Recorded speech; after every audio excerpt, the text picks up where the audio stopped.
In the ancient world, where gods walked among mortals and divine intervention shaped the very fabric of reality, there lived a king whose name would become synonymous with both extraordinary fortune and devastating folly. Tonight, as you settle into the comfort of your bed and allow your mind to drift toward peaceful sleep, let me take you on a journey through the rolling hills of ancient Phrygia, where golden sunlight danced across marble palaces and the scent of wild roses filled the evening air. This is the story of King Midas, a tale that begins not with riches or wishes, but with a simple act of kindness that would forever alter the course of human understanding about desire, contentment, and the true nature of wealth. Our story unfolds in a time when the boundaries between the mortal and divine realms were gossamer thin, when satyrs played their pipes in moonlit groves and nymphs whispered secrets to babbling brooks. The kingdom of Phrygia stretched across vast expanses of fertile land, its borders encompassing emerald valleys where sheep grazed peacefully and crystal streams carried the melted snow from distant mountains toward the sea. Within this pastoral paradise stood the magnificent city of Gordium, its white marble walls gleaming like pearls in the Mediterranean sun, its gardens bursting with pomegranates, figs, and olive trees that had witnessed countless generations of kings and queens. King Midas ruled this realm with wisdom and genuine care for his subjects, though he was a man of simple pleasures who found joy in the everyday miracles that surrounded him. Unlike many rulers of his time, Midas did not hunger for conquest or glory on distant battlefields. Instead, he delighted in the laughter of children playing in the palace courtyards, the sight of farmers bringing their harvest to market, and the gentle melodies that drifted from the workshops where artisans crafted pottery, wove textiles, and carved intricate designs into precious metals. His palace, while certainly grand,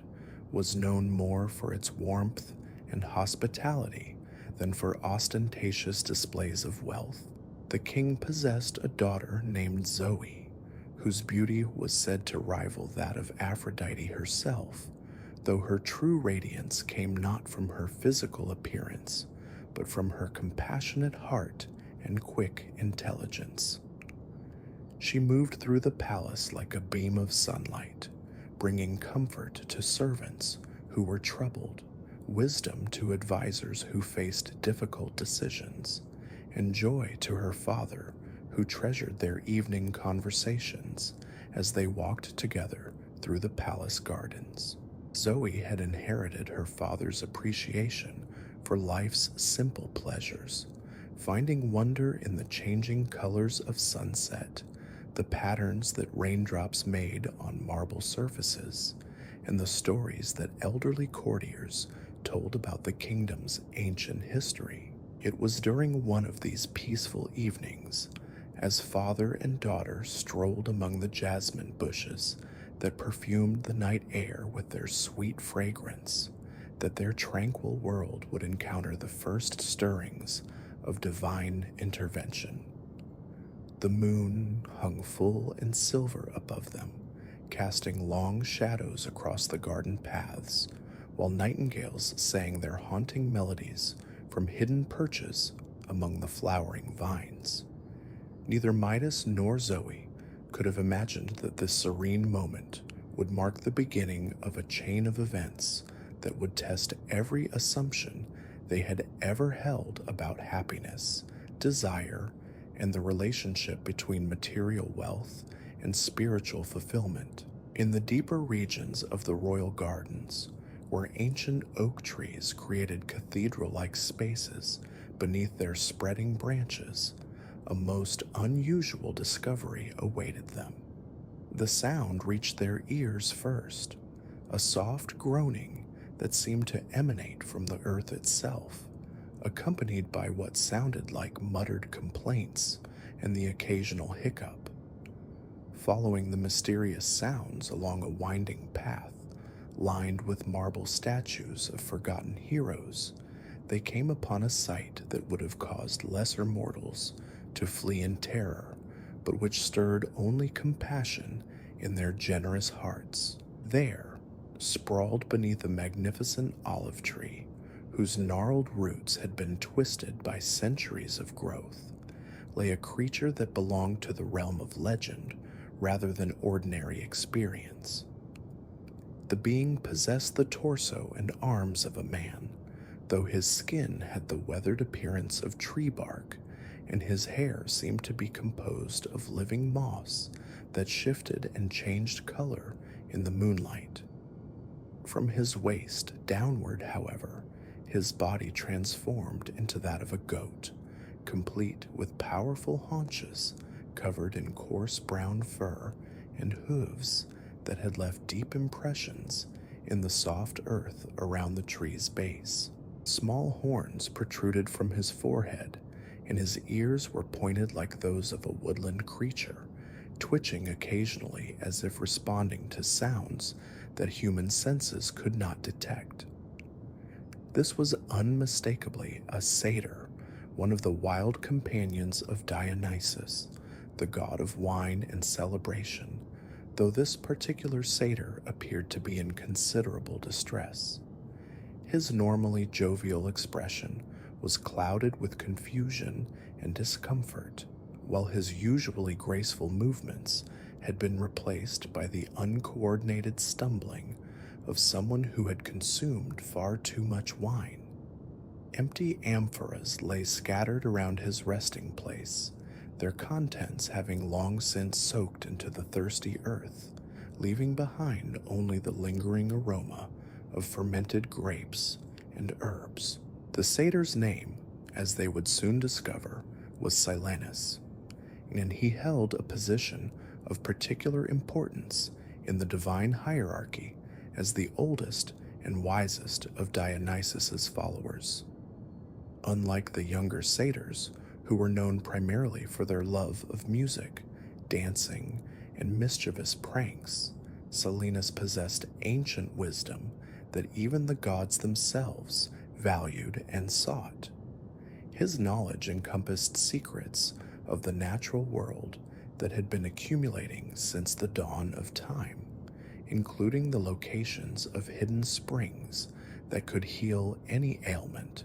the proper rituals for communicating with the spirits of the forest, and the true names of plants that could grant visions of the future. However, Silenus also possessed a notorious weakness for wine that frequently led him into predicaments exactly like the one in which Midas and Zoe now found him. During celebrations honoring his divine master,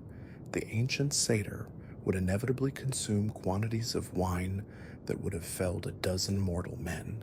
leading him to wander away from the festivities in a state of blissful intoxication. These wanderings often resulted in him becoming lost for days or weeks at a time, during which he would sleep beneath whatever trees offered suitable shelter, completely oblivious to his surroundings until the effects of the wine finally wore off. King Midas approached the slumbering satyr with the same gentle care he would have shown to any traveler who had found himself in need of assistance. Rather than viewing Silenus as a potential threat, or even as an opportunity for personal gain,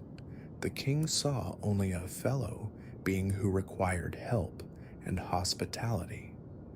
This response revealed the fundamental goodness of Midas's character,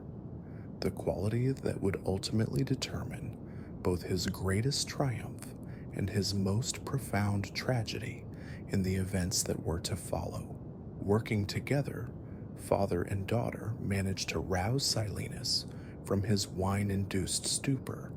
though the process required considerable patience and gentle persistence. The satyr's initial reaction was one of confusion and mild alarm as he attempted to remember how he had arrived in these unfamiliar surroundings and why his head felt as though it contained an entire percussion section performing at full volume. His eyes, when he finally managed to focus them properly, held the slightly bewildered expression of someone trying to piece together fragments of memory from the previous evening's festivities. Midas introduced himself and his daughter with the same courtesy he would have extended to any visiting dignitary, making no mention of Silenus's obviously divine nature or the potentially valuable connection this represented to the god Dionysus. Instead, he simply offered the hospitality that Phrygian culture demanded be shown to all travelers, regardless of their origin or circumstances. This offer included food to restore Silenus's strength, clean water to wash away the dust and debris of his woodland wanderings, and comfortable quarters within the palace where he could rest properly until he felt ready to continue his journey. The satyr's response to this unexpected kindness revealed both his surprise and his genuine appreciation for the royal family's generosity. In his long existence, Silenus had encountered many mortals, and while some had shown him respect, born of fear or hope for divine favor, few had offered him simple human compassion without any expectation of reward. This distinction was not lost on the ancient being, whose wisdom had been accumulated through countless interactions with both gods and mortals throughout the ages. Over the following days, as Silenus recovered from his extended celebration and gradually regained his usual vitality, he found himself genuinely charmed by the atmosphere of warmth and contentment that pervaded Midas's palace. The king's daily routine involved not the endless pursuit of wealth or power, but rather the careful attention to his subjects' needs and the cultivation of relationships that brought joy to all involved. Silenus observed how Midas would spend his mornings hearing petitions from citizens who sought justice or assistance, his afternoons walking through the city to observe conditions firsthand,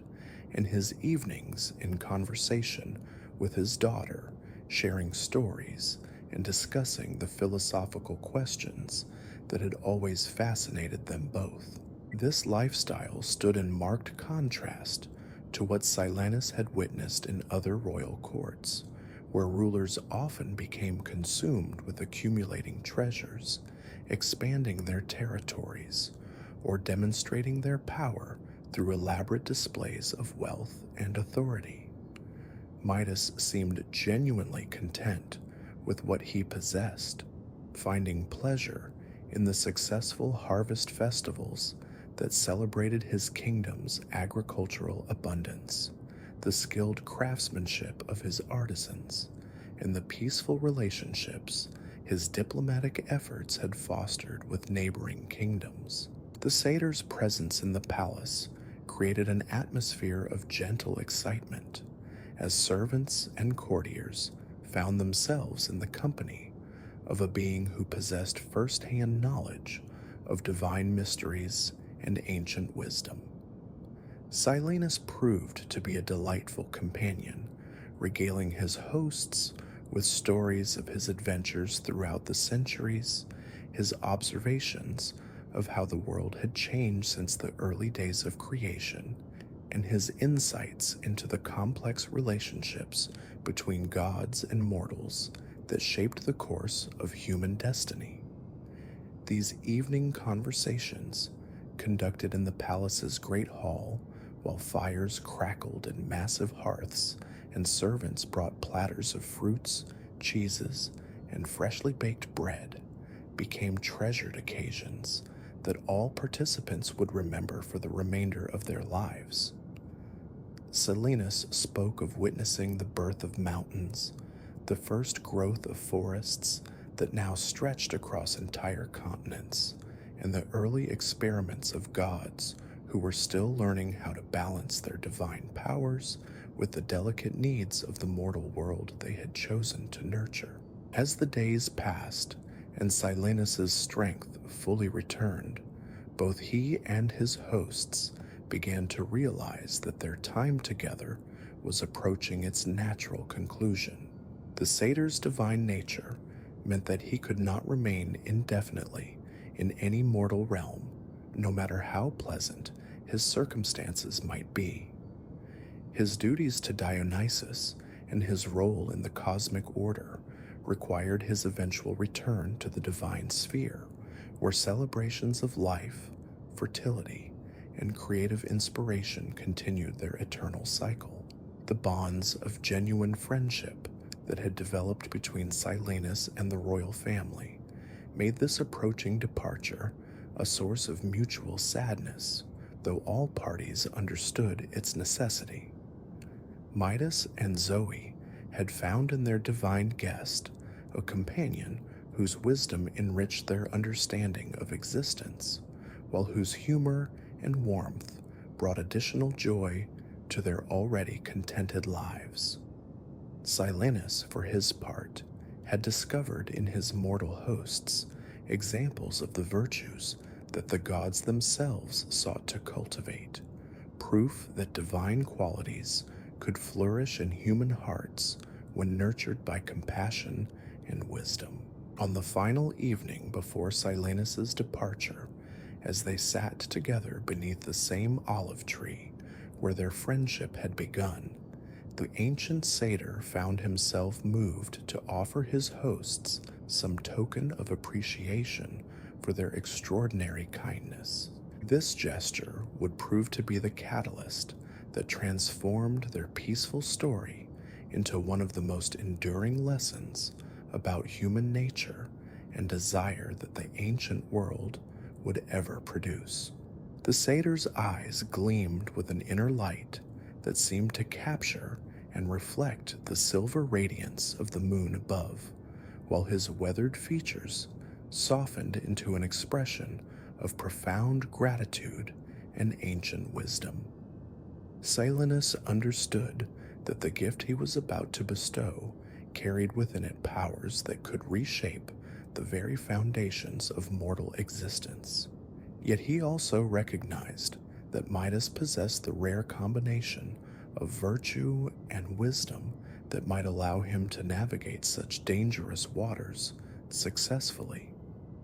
The decision had not been made lightly, for the ancient being had witnessed countless instances throughout history where divine gifts had brought ruin rather than blessing to their recipients. Drawing upon powers that connected him directly to the cosmic forces that governed abundance, fertility, and transformation,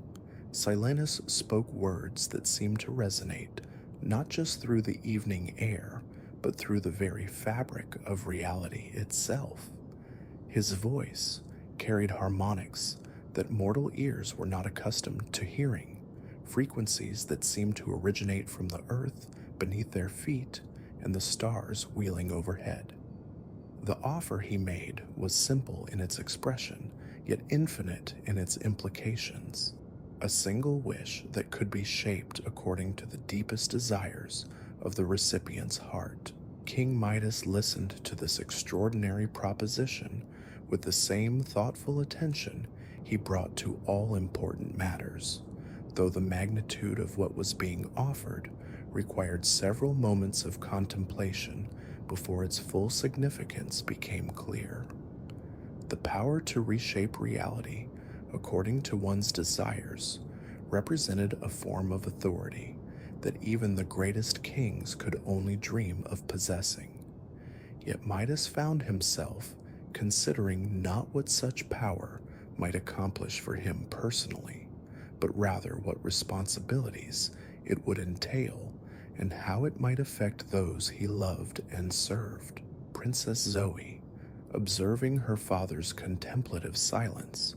felt a stirring of unease that she could not quite explain. Her intuitive wisdom, honed through years of observing human nature and the subtle dynamics of power, suggested that gifts of such magnitude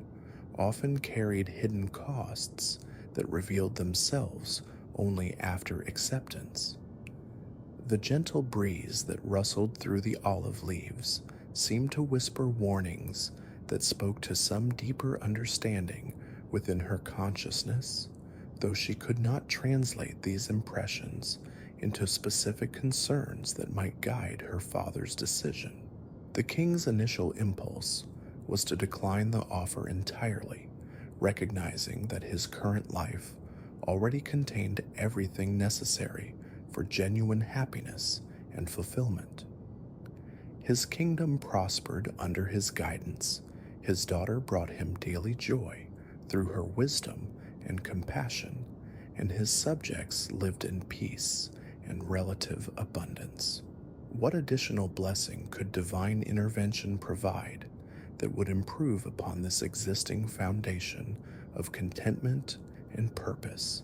Yet as Midas considered the possibilities more deeply, his thoughts began to turn toward the broader responsibilities of kingship and the ways in which enhanced resources might allow him to serve his people more effectively. The kingdom of Phrygia, while prosperous by the standards of its time, still faced the perpetual challenges that confronted all mortal realms. Droughts could devastate crops, earthquakes could topple buildings, and neighboring kingdoms might threaten invasion despite current diplomatic agreements. Perhaps divine favor could provide protections and advantages that would secure his people's welfare for generations to come. These noble intentions gradually coalesced around a specific vision of enhanced prosperity that seemed both achievable and beneficial. If he possessed the power to create wealth at will, Midas reasoned, he could fund public works that would improve living conditions throughout his realm. Aqueducts could bring fresh water to remote villages. New granaries could store surplus food against times of scarcity, and expanded trade networks could connect Phrygian artisans with markets throughout the known world. The temples could be adorned with magnificent decorations that would honor the gods appropriately, while schools could be established to ensure that knowledge and wisdom spread throughout all levels of society. The more Midas contemplated these possibilities, the more convinced he became that such power would represent not personal indulgence, but rather the ultimate expression of his commitment to serving others. The ability to transform ordinary materials into gold would provide unlimited resources for charitable works, diplomatic gifts that could secure peaceful relationships with potential enemies, and investments in agricultural improvements that could eliminate hunger and want throughout his domain. His daughter would inherit a kingdom strengthened and enriched beyond anything that traditional governance could achieve, while future generations would benefit from infrastructure and institutions that divine assistance had made possible. Silenus observed this internal deliberation with the patient understanding of one who had witnessed similar moments of decision countless times throughout the ages. The satyr's ancient wisdom encompassed a knowledge of how mortals typically responded to offers of divine intervention, and he recognized in Midas's thoughtful consideration both the genuine goodness that motivated his reasoning and the subtle dangers that such motivation could conceal. The most tragic outcomes often resulted not from evil intentions, but from virtuous desires that failed to account for the full complexity of divine gifts and their consequences. The olive tree beneath which they sat had witnessed centuries of human joy and sorrow, its roots drawing sustenance from earth that had been enriched by countless seasons of growth, decay, and renewal. The natural cycles that governed its existence operated according to principles of balance and moderation that divine intervention could disrupt in ways that were not immediately apparent. Yet neither the tree's silent wisdom nor the night breeze's gentle warnings could penetrate the growing excitement that Midas felt as he contemplated the positive changes that unlimited wealth might accomplish. Princess Zoe watched her father's expression transform from thoughtful consideration to determined enthusiasm, and her initial unease deepened into something approaching genuine concern. The loving bond between them had always allowed for open communication about important decisions, yet she sensed that this moment carried implications that exceeded the normal boundaries of their relationship. The divine nature of Silenus's offer placed it in a realm where mortal wisdom might prove inadequate, where the accumulated experience of human governance and family relationships could not provide reliable guidance for choices that involved cosmic powers and eternal consequences. The sounds of the night seemed to intensify around them as the moment of decision approached. Crickets chirped their ancient songs from hidden locations among the garden plants,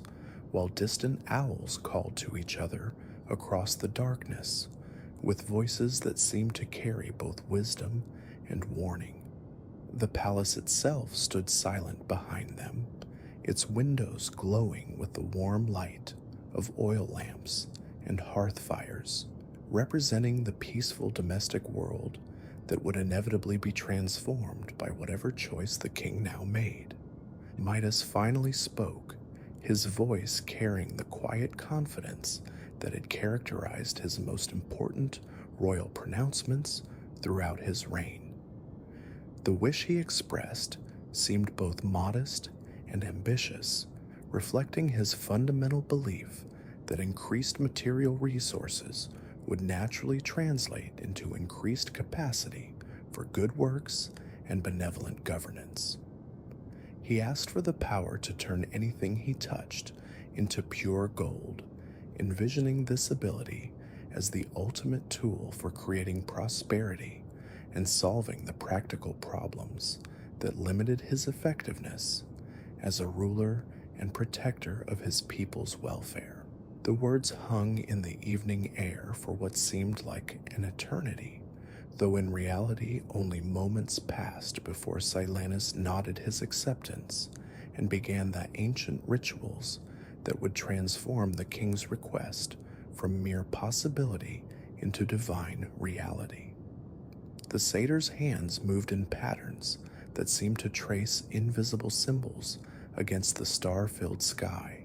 while his voice intoned phrases and languages that predated human civilization and connected directly to the fundamental forces that governed transformation and change throughout the cosmos. Golden light began to emanate from Silenus's fingertips, spreading outward in waves that seemed to penetrate not just the physical space around them, but the very essence of reality itself. This radiance possessed qualities that ordinary illumination lacked, carrying within it the power to alter the basic properties of matter and energy according to divine will. The light touched Midas first, flowing over his skin like warm honey while penetrating deep into his bones and blood, rewriting the fundamental codes that governed his interaction with the physical world. The transformation process created sensations that human language could not adequately describe, as if every cell in the king's body was being simultaneously dissolved and reconstituted according to new principles that connected him directly to forces of abundance and material transformation. He felt his consciousness expanding to encompass awareness of the atomic structures that composed all physical matter, while his hands tingled with energy that seemed capable of reshaping reality at the molecular level. The familiar weight and texture of his own body remained unchanged, yet he sensed that his very nature had been fundamentally altered in ways that would reveal themselves only through practical experience. Princess Zoe watched this mystical transformation with a mixture of awe and growing apprehension, recognizing that her father was crossing a threshold from which there could be no return. The golden light that enveloped him seemed beautiful and terrifying in equal measure, representing power that exceeded anything she had previously imagined possible, yet carrying implications that her intuitive wisdom found deeply troubling. The loving relationship that had defined their lives together would inevitably be changed by this divine intervention, though she could not yet foresee the specific ways in which their bond would be tested by the consequences of unlimited material power. The consequences of unlimited material power. As the golden radiance finally faded into the soft darkness of the evening air, King Midas found himself standing in what appeared to be an unchanged world, though he could sense that something fundamental had shifted within the very core of his being. The transformation had been completed with such gentle subtlety that he might have questioned whether anything had actually occurred, were it not for the lingering warmth that continued to flow through his fingertips and the strange new awareness that seemed to connect him to every material object within his perception. Silenus regarded him with eyes that held both satisfaction and a trace of something that might have been concern, though the ancient satyr's expression remained largely unreadable in the moonlit shadows. The first test of his newfound ability came almost by accident, as Midas absently reached out to steady himself against the rough bark of the olive tree beneath which they had been sitting. The moment his palm made contact with the ancient wood, a transformation began that defied every natural law he had ever understood. Starting from the exact point where his skin touched the bark, a wave of gleaming gold began to spread outward like liquid metal flowing upward against gravity itself. The rough texture of the bark smoothed into polished perfection, while the natural brown coloration gave way to the unmistakable luster of pure precious metal. The transformation continued with relentless inevitability, creeping up the trunk with steady persistence until it reached the first major branches, then spreading along each limb with the same inexorable progress. Leaves that had rustled green and silver in the night breeze now hung motionless, as perfect golden replicas of their former selves, each vein and serration preserved in minute detail, yet rendered completely lifeless by the very perfection of their new form. Within moments, the entire ancient olive tree had been converted into a magnificent golden sculpture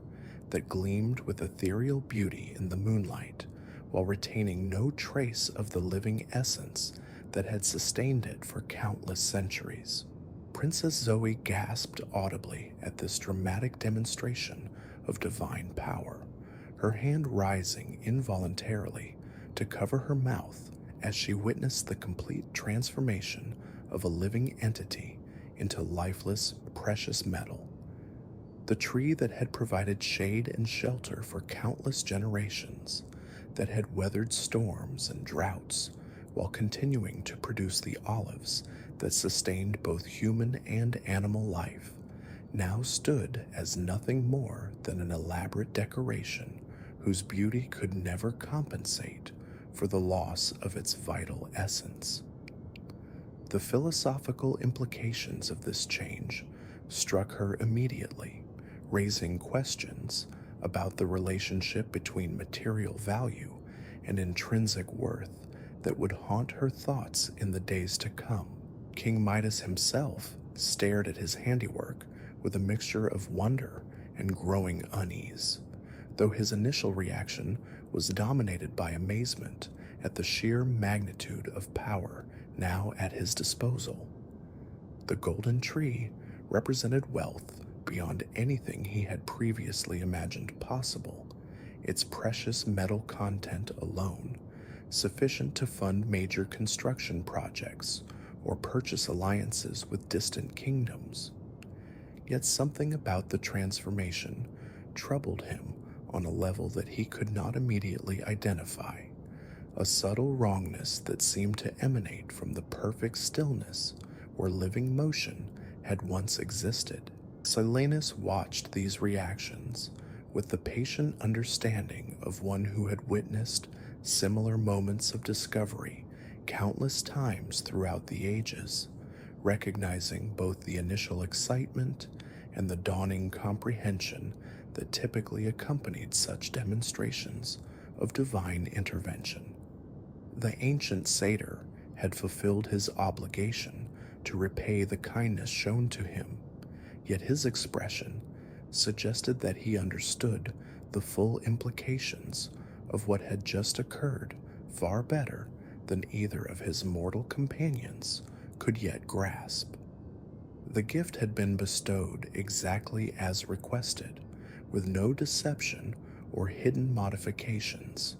yet the very literalness of its fulfillment carried within it the seeds of lessons that would unfold over time. The king's next experiment came as he knelt to examine a small pebble that lay near the base of the transformed tree,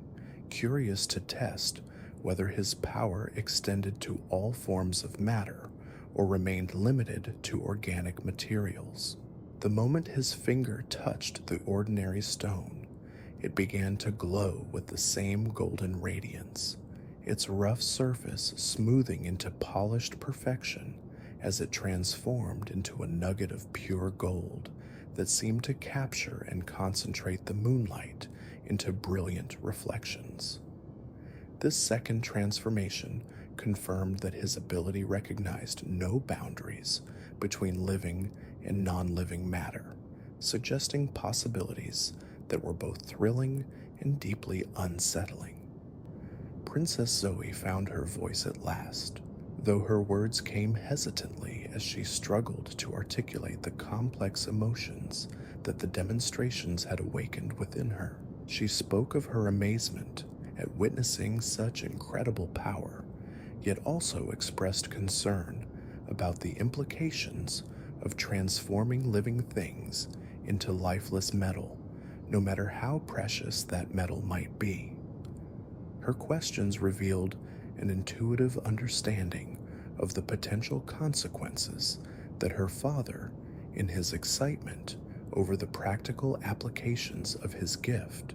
had not yet fully considered. The conversation that followed explored the philosophical dimensions of the king's new ability with a depth that reflected the genuine intellectual curiosity that had always characterized their relationship.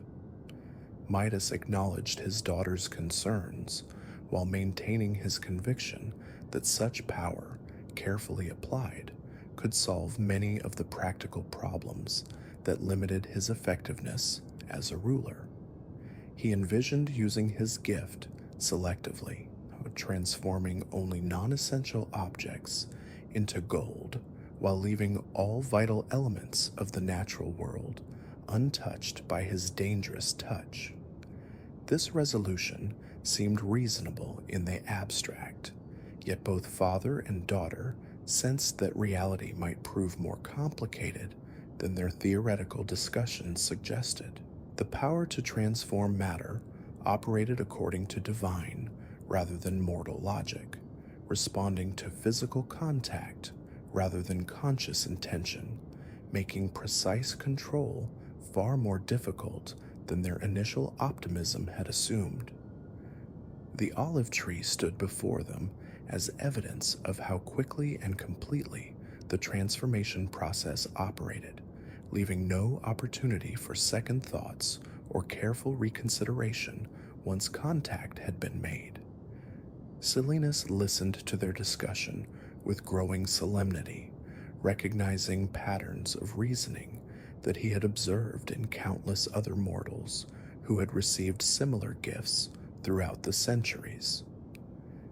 The ancient satyr's wisdom encompassed understanding of how divine powers interacted with human psychology,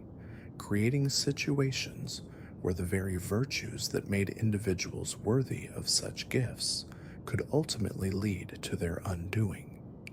Yet the terms of his obligation prevented him from offering warnings or guidance that might interfere with the natural unfolding of consequences that divine intervention inevitably produced. As the evening progressed toward dawn, the three companions made their way back toward the palace, though their conversation continued to circle around the implications of the king's transformation and the changes it would bring to their previously peaceful existence. The golden tree remained behind them in the garden, a permanent reminder of power exercised and consequences accepted, its metallic branches catching the first rays of sunrise and reflecting them back in brilliant patterns that were beautiful yet somehow melancholy in their perfect lifelessness. The palace servants who encountered them during their return journey noticed nothing unusual about their king's appearance, yet Midas found himself acutely aware of every surface his hands might accidentally touch, every object that came within reach of his potentially dangerous fingers. This new vigilance created a subtle tension that permeated his movements, transforming simple actions like opening doors or accepting offered refreshments into calculated exercises that required constant attention and care. The spontaneous physical interactions that had always characterized his relationships with family and subjects now carried risks that demanded perpetual awareness and control. Princess Zoe observed her father's growing preoccupation with these practical challenges, recognizing that the gift which had seemed so promising in theory was already beginning to complicate the simple pleasures that had previously defined their daily routine. The easy affection they had always shared, expressed through casual touches and embraces, now required careful consideration of potential consequences that could transform gestures of love into sources of irreversible harm. This realization brought home the true cost of divine intervention in ways that their abstract discussions had not fully conveyed. The morning brought new opportunities to explore the extent and limitations of the king's power, as Midas conducted careful experiments designed to understand exactly how his gift operated and what control he might exercise over its effects. Working in a private chamber with objects specifically selected for testing, he discovered that the transformation process responded to direct skin contact, regardless of his conscious intentions, proceeding with mechanical inevitability once physical contact had been established. Gloves and other barriers proved effective in preventing unwanted transformations, yet they also introduced an element of separation between himself and the world that felt fundamentally unnatural and isolating. These early experiments revealed both the incredible potential and the severe limitations of his divine gift, demonstrating that while he could indeed create unlimited quantities of gold, the process required sacrificing other forms of value that he had not previously considered. Every transformation represented not just the creation of precious metal, but also the destruction of whatever qualities had made the original object valuable in its natural state. Living things lost their vitality, beautiful objects lost their original aesthetic appeal, and functional items lost their practical utility in exchange for monetary worth that might prove less valuable than what had been surrendered. The philosophical implications of these discoveries weighed heavily on both father and daughter as they contemplated the long-term consequences of power that operated according to such rigid and unforgiving principles. The gift that had seemed like an answer to their kingdom's needs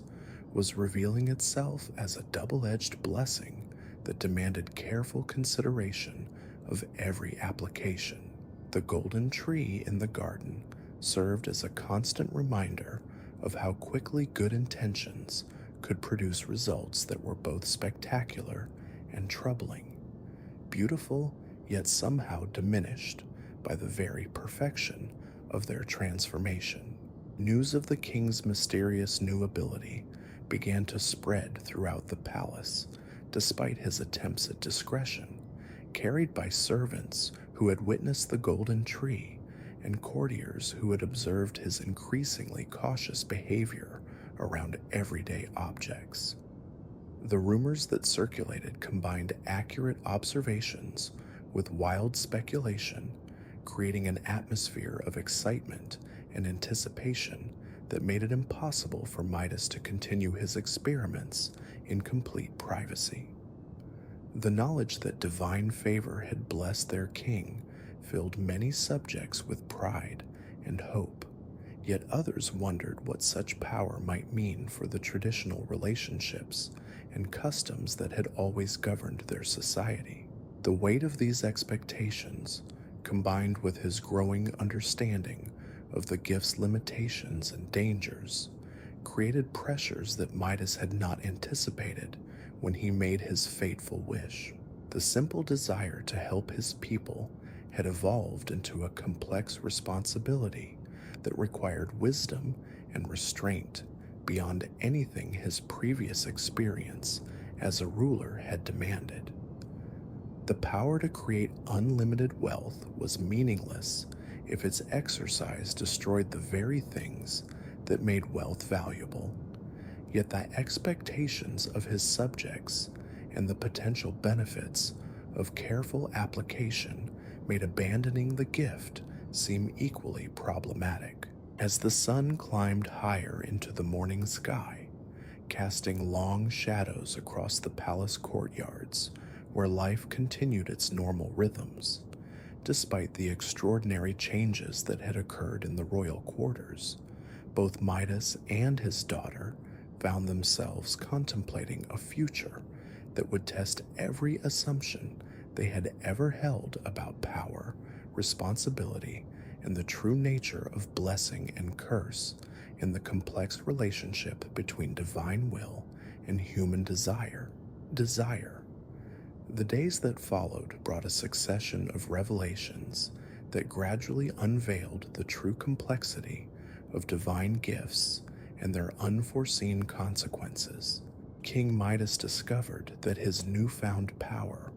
operated with a precision that left no room for partial measures or careful moderation, transforming everything his bare skin encountered with the same relentless thoroughness that had claimed the ancient olive tree. Each morning brought fresh experiments conducted in the privacy of his chambers, where he tested the boundaries of his ability, while grappling with the growing realization that unlimited power carried unlimited responsibility for its consequences. The breakfast table became his first significant challenge, as the simple act of sharing a meal with his beloved daughter suddenly required elaborate precautions that transformed their intimate family ritual into a carefully choreographed performance. The golden goblets and plates that resulted from his earliest morning touch gleamed magnificently in the sunlight streaming through tall windows, yet they could hold neither food nor drink, serving only as beautiful reminders of sustenance that had been rendered forever inaccessible. The bread that turned to metal beneath his fingers retained its exact shape and texture, every grain and bubble preserved in perfect detail, yet it could nourish no one and satisfied no hunger except perhaps the hunger for material wealth. Princess Zoe watched these transformations with increasing alarm, recognizing that her father's gift was systematically eliminating his ability to participate in the most fundamental activities of human existence. The wine that became liquid gold, the moment it touched his lips, could quench no thirst, while the fruit that hardened into precious metal offered no sweetness to counterbalance the bitter irony of his situation. She began to understand that divine intervention had created not a blessing, but a form of exile from the physical world, separating her father from the simple pleasures that had always grounded his contentment and wisdom. The king's attempts to maintain normal routines despite these obstacles revealed both his determination to preserve their family bond and his growing frustration with the practical limitations of his condition. He took to wearing gloves during meals, though even this precaution could not entirely eliminate the risk of accidental contact that might transform their shared food into inedible metal. Their conversations during these awkward breakfast sessions grew increasingly strained as both father and daughter struggled to pretend that nothing fundamental had changed in their relationship. The servants who attended them during these meals began to notice the unusual arrangements and the king's peculiar reluctance to touch anything directly, though their loyalty prevented them from commenting openly on behavior that seemed increasingly eccentric with each passing day.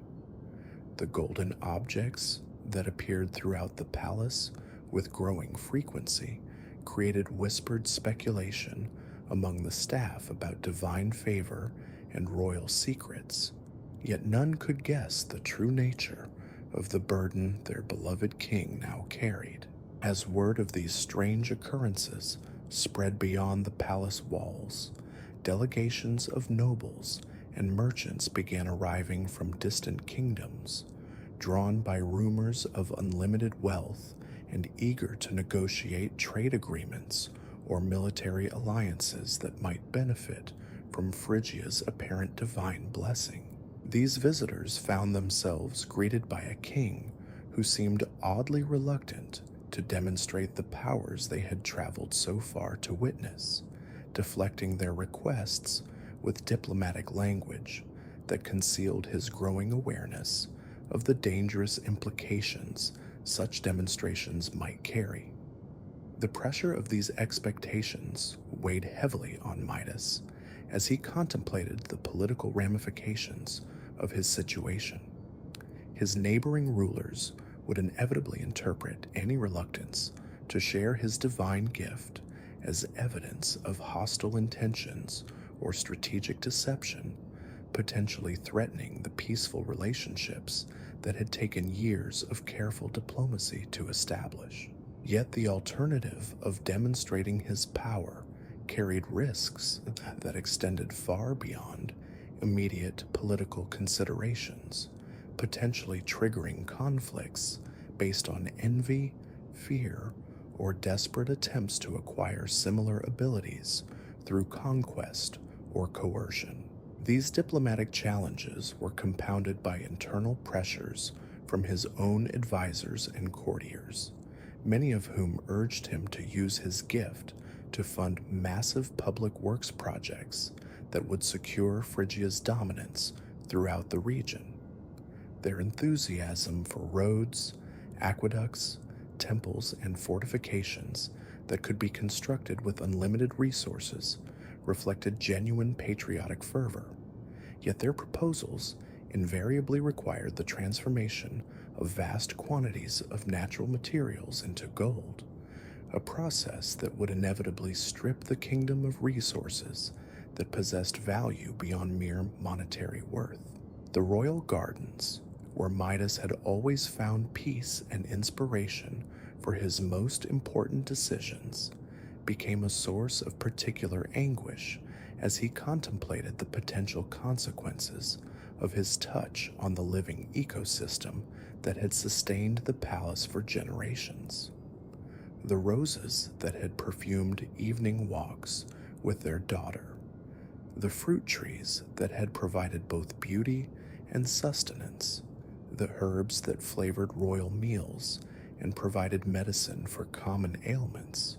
all now represented temptations that could yield incredible wealth while destroying irreplaceable elements of their natural heritage. Princess Zoe spent increasing amounts of time in these gardens, as if trying to memorize every detail of their living beauty before some accident or moment of weakness might transform them into lifeless metal sculptures.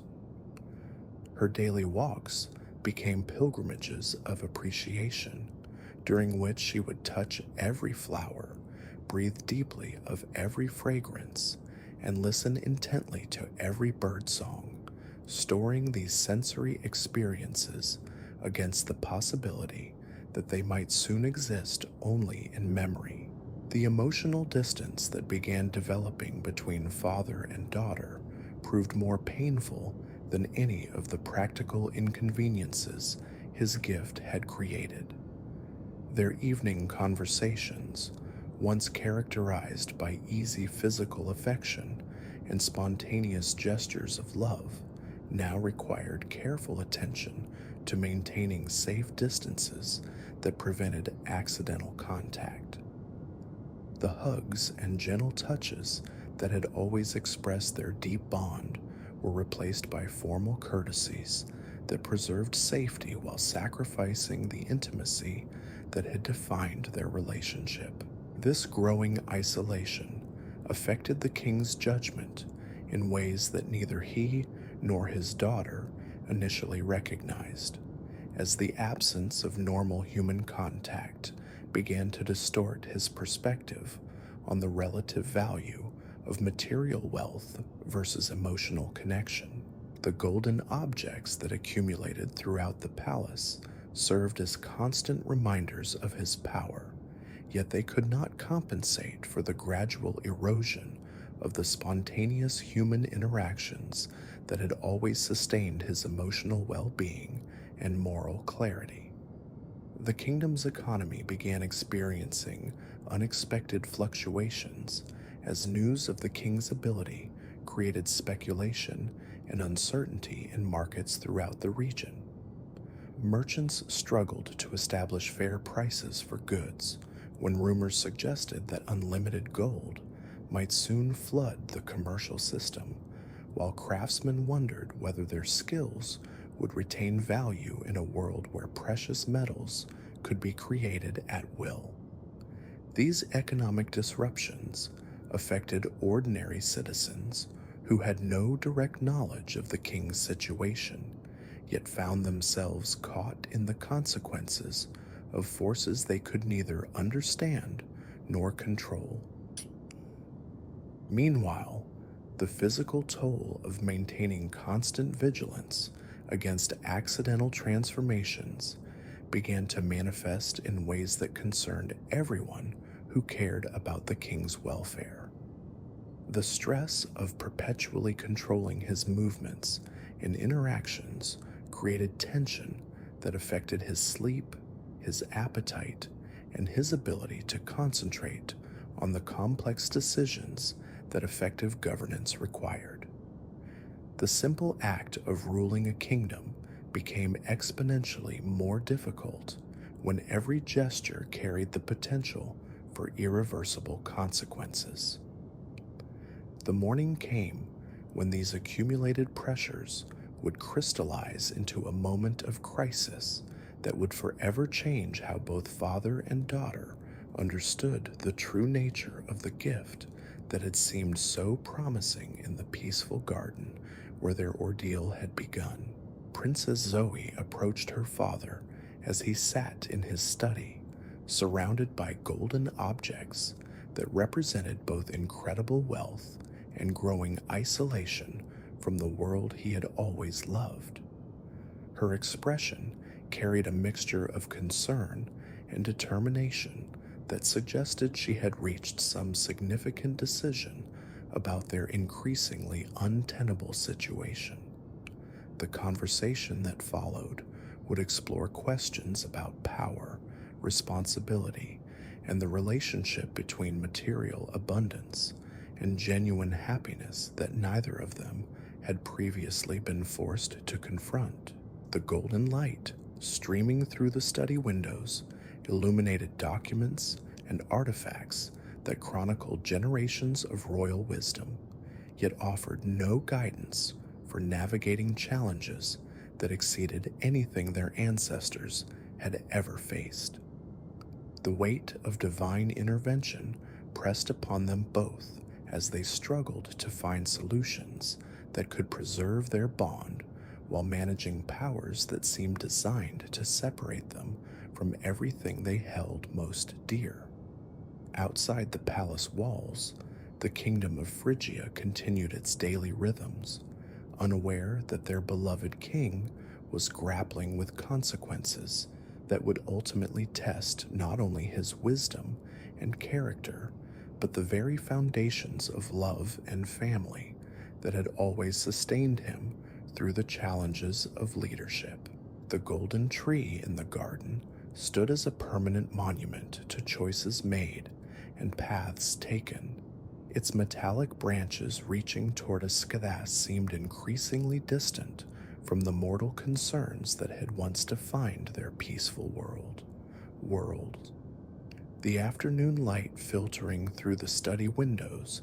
cast ethereal patterns across the accumulated golden artifacts that now adorned every surface of the chamber, creating an atmosphere that was simultaneously magnificent and melancholy. Princess Zoe settled herself in the chair across from her father's desk, maintaining the careful distance that had become necessary to protect them both from the consequences of accidental contact. Her movements possessed the graceful precision that had always characterized her bearing, yet now carried an additional layer of deliberate caution that spoke to how profoundly their circumstances had altered the most basic aspects of their daily existence. The silence that stretched between them held the weight of unspoken concerns that had been accumulating over the past several days, thoughts and fears that neither had yet found the courage to voice directly, despite the obvious necessity of addressing their increasingly precarious situation. King Midas found himself studying his daughter's face with the same intensity he had once reserved for examining important state documents, searching for clues about her emotional state while grappling with his own growing sense of helplessness in the face of problems that no amount of royal authority seemed capable of resolving. The transformation of their relationship from one of easy intimacy to careful formality represented perhaps the most painful consequence of his divine gift, more devastating than the practical inconveniences or the political complications that had emerged from his newfound abilities. The spontaneous expressions of affection that had always punctuated their conversations, the casual gestures of comfort during moments of uncertainty, the simple human contact that had grounded their emotional connection,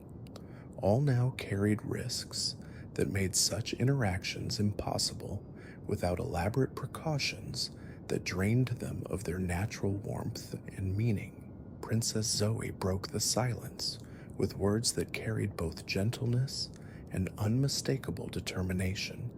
addressing directly the concerns that had been growing in her heart as she witnessed her father's gradual isolation from the world he had always loved with such passionate intensity.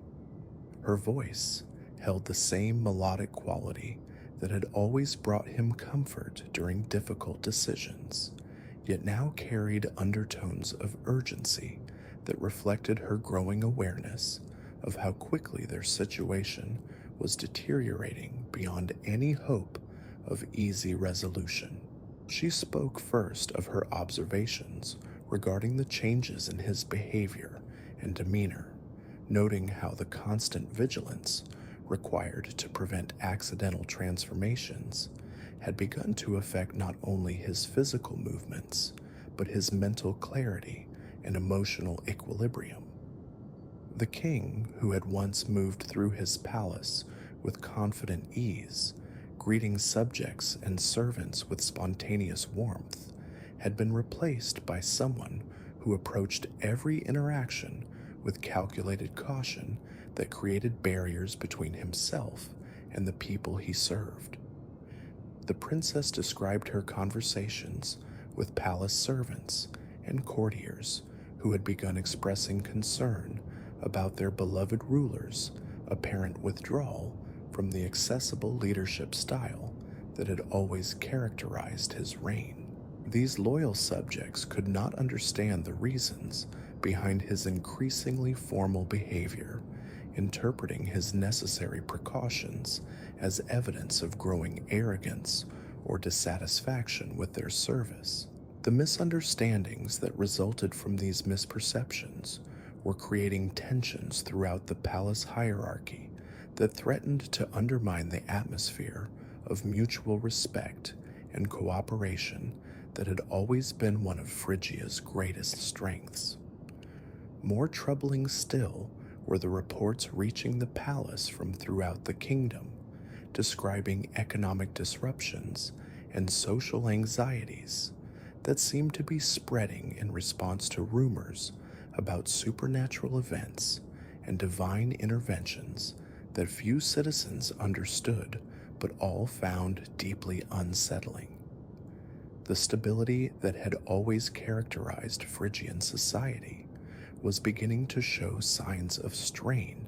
as people struggled to comprehend changes that appeared to threaten the predictable patterns of daily life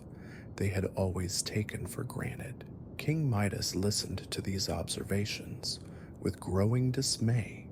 recognizing the accuracy of his daughter's assessments while confronting the disturbing realization that his attempt to acquire power that would benefit his people was instead creating problems that extended far beyond his personal circumstances.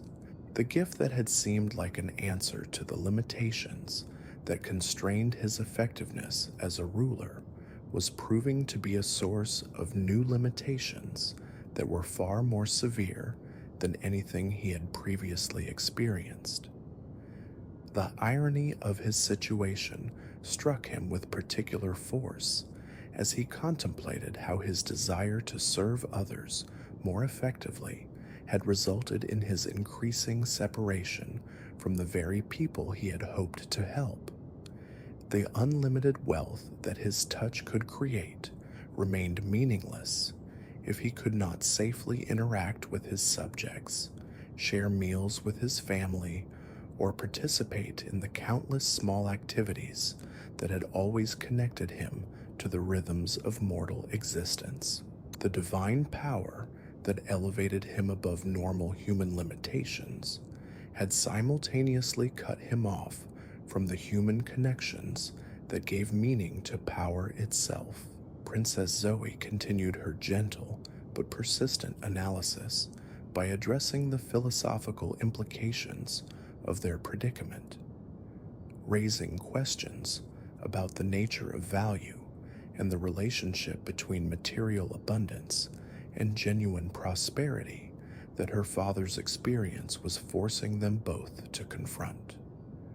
She observed that every object his touch transformed gained monetary worth while losing whatever other forms of value it had previously possessed, a process that seemed to mirror broader patterns in how human beings often approached questions of desire and satisfaction. The golden bread that could feed no one, the metallic wine that could quench no thirst, the precious flowers that could provide no fragrance or beauty beyond their gleaming surfaces, all served as metaphors for the ways in which the pursuit of wealth could ultimately impoverish those who achieved it. The princess's insights revealed an understanding of human nature that had been deepened by witnessing firsthand how divine gifts could become divine curses when they separated people from the sources of meaning and connection that sustained genuine happiness. These philosophical reflections led naturally to more practical considerations about the future of their kingdom and the responsibilities that came with possessing power that could reshape the material foundations of their society. Princess Zoe raised concerns about the long-term consequences of using the king's gift to fund the ambitious public works projects that his advisors continued to propose, questioning whether the benefits of such improvements could justify the destruction of natural resources and living systems that the transformation process inevitably required. Her questions forced King Midas to confront assumptions about progress and development that he had never previously examined, challenging him to consider whether the traditional measures of royal success were adequate for evaluating the effects of divine intervention on mortal societies. The roads, aqueducts, and monuments that his advisors envisioned would certainly demonstrate Phrygia's power and prosperity to neighboring kingdoms,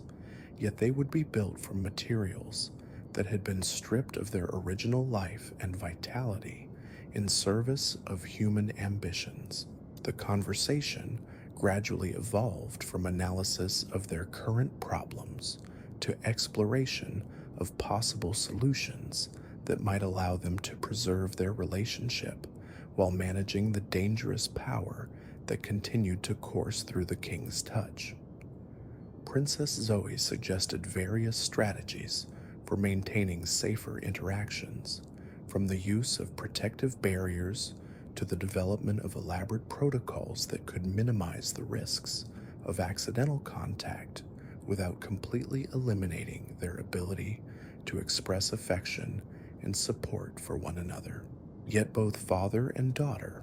recognized that such measures represented accommodations to their circumstances rather than genuine solutions to the fundamental problems that the king's gift had created. The elaborate precautions might preserve their physical safety while doing nothing to address the emotional distance that was growing between them, or the broader implications of power that separated its possessor from normal participation in human society.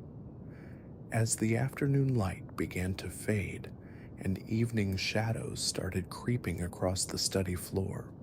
their discussion turned to questions about the permanence of divine gifts and the possibility that powers bestowed by gods might also be revoked or modified under appropriate circumstances. Neither possessed sufficient knowledge of divine law to answer such questions definitively, yet the possibility that the king's condition might not be permanent offered a glimmer of hope that had been absent from their previous conversations about their predicament. This speculation led them to consider whether Silenus might be contacted again, or whether other divine beings might possess the authority to modify gifts that had proven more burdensome than beneficial. The ancient satyr had fulfilled his obligation by granting exactly what had been requested, yet his wisdom and experience might provide guidance for dealing with consequences that mortal understanding could not adequately address. The sound of servants preparing the evening meal drifted through the palace corridors, reminding both father and daughter of the approaching dinner hour that had become one of their most challenging daily ordeals. The elaborate arrangements required to allow the king to share food with his family had grown increasingly complex as they discovered new ways in which his touch could disrupt even the most carefully planned meals, turning celebration into a constant exercise in vigilance and restraint. Princess Zoe rose from her chair with movements that combined graceful dignity with visible reluctance, understanding that their conversation had reached a natural pause point, even though neither felt that they had found satisfactory answers to the questions that continued to trouble them both. The golden artifacts scattered throughout the study caught the last rays of sunlight and reflected them back in brilliant patterns that were beautiful yet somehow cold, lacking the warmth and vitality that characterized objects that retained their natural forms and functions. King Midas watched his daughter prepare to leave, with emotions that encompassed both love and profound sadness, recognizing that even this simple moment of parting required careful attention to maintaining safe distances that prevented the accidental contact, which might transform their expressions of affection into sources of irreversible tragedy. The divine gift that had once seemed like the answer to his deepest wishes was revealing itself as an obstacle to the very relationships that made those wishes meaningful in the first place. The evening that followed would bring new challenges and revelations that would test both their resilience and their commitment to finding solutions that could preserve what remained of their bond while managing powers that seemed designed to isolate their possessor from everything that made existence worth experiencing. The golden tree in the garden stood silently in the gathering darkness, its metallic branches reaching toward stars that seemed increasingly distant from the mortal concerns that had once defined their peaceful world, serving as a permanent reminder of choices made and consequences that continued to unfold with inexorable persistence. As night settled over the palace and the kingdom beyond its walls, father and daughter prepared to face another evening of careful interactions and measured affection, holding on to hope that wisdom and love might yet find ways to overcome the barriers that divine intervention had placed between them and the simple human connections that had always sustained their happiness and given meaning to the power they wielded in service of others. Service of others. The royal dining hall, with its soaring arched ceiling and magnificent tapestries depicting scenes of pastoral abundance, had once been the heart of palace life, where courtiers, visiting dignitaries, and family members gathered to share not only food, but the warmth of human fellowship that bound their community together. Now this grand chamber felt cavernous and cold, despite the blazing hearth that crackled at its far end, its long oak table set with elaborate golden vessels that gleamed with supernatural beauty, yet could serve no practical purpose beyond displaying the extent of the king's transformed touch. Midas approached his customary seat at the head of the table with the same measured steps that had become characteristic of all his movements, each footfall calculated to avoid contact with surfaces that might accidentally undergo the irreversible transformation that had already claimed so many familiar objects throughout his domain. The servants who had prepared the evening meal watched with barely concealed anxiety as their sovereign settled himself into his chair, their loyal faces reflecting the confusion and concern that had been spreading throughout the palace staff as they struggled to understand the mysterious changes in their beloved ruler's behavior. Princess Zoe took her place at the opposite end of the table, the distance between them representing far more than the physical space that separated their chairs. The elaborate seating arrangement that had once facilitated intimate family conversations now served primarily to ensure that no accidental gesture could bridge the gap that divine intervention had created between father and daughter. The silver candelabras that illuminated their meal cast dancing shadows across the golden artifacts scattered throughout the room, creating an atmosphere that was simultaneously magnificent and melancholy. The first course arrived carried by servants whose movements betrayed the nervous tension that had infected the entire household staff, their usual efficiency replaced by hesitant caution as they navigated the complex protocols that had become necessary to serve a king whose touch could transform their carefully prepared dishes into inedible metal sculptures. The roasted fowl, seasoned vegetables, and freshly baked bread that comprised their meal represented hours of skilled preparation by the palace cooks, yet all remained vulnerable to transformation if the slightest miscalculation brought them within reach of the royal fingers. Midas had developed elaborate techniques for consuming food without direct contact, employing specially designed utensils and complex manipulation strategies that allowed him to nourish himself while preventing the disasters that had characterized his first attempts at dining after receiving his gift. Yet these mechanical approaches to eating stripped away all pleasure from meals that had once been opportunities for relaxation and intimate conversation, replacing spontaneous enjoyment with calculated effort that left him exhausted and unsatisfied despite consuming adequate nutrition. The conversation that developed between father and daughter during this awkward meal reflected their shared attempts to maintain some semblance of normal family interaction while navigating the restrictions that their circumstances imposed upon even the most basic exchanges. Princess Zoe described the activities that had occupied her afternoon,